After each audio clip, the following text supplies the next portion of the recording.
Okay ကျွန်တော်ဒီနေ့ရှင်းပြပေးမယ့်အကြောင်းအရာလေးကတော့ဒီပေတံလေးတော့ကိုယ်အိမ်မှာပြုပြင်တဲ့အခါဒီမှာဒီလိုကပ်ပြားလေးဒီမှာ acoustic ရှိမယ် electric ရှိမယ် classical ရှိမယ်ဒီ bridge ရှိမယ်ပေါ့ဒီလိုပေတံလေးတွေနဲ့တိုင်းပြီးတော့ပြုပြင်ကဲလို့ဒါလေးမရှိလို့ရှိရင်အလွယ်ကူပြုပြင်7ဘတ်စီနဲ့7ဘတ်စီနဲ့ဆိုဒီတပြားတပြားတွေပေါ့တပီးလည်းရှိရမှာပေါ့ဒါဒီဘက်ပိုင်း12တန်းစင်းရဲ့ပိုင်းဒီအရှိအပိုင်းကလည်းအဓိကအရေးကြီးတယ်ကိုအားကောင်းလို့ကျင်ဒီလိုအတန်လေးတွေပြောင်းမြောက်တဲ့အတန်ကဲလို့ဟိုမဖြစ်ဘူးဆိုလို့ရှိရင်ဆေးရွေးမကြောက်ဆိုအဲ့ဒီအတန်မထွက်ဘူးဒါပေမဲ့တနည်းအားဖြင့်ဒီပထမများအခုဒီကောင်ဆိုရင်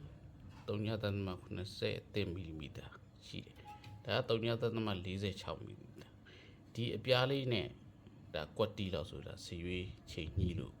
ကွက်တီဖြစ်တဲ့အနေအထားလေးပေါ့အဓိက main အရေးကြီးတဲ့ချက်ကဂီတာတစ်လုံးမှာကိုတီးမနိုင်တာကြာတီးမနိုင်တာလေ့ကျင့်မနိုင်တဲ့အဓိကဖြည့်ရှင်းနည်းပေါ့ဆေးရွေးမကြလို့ရှိရင်ဘလို့မှတီး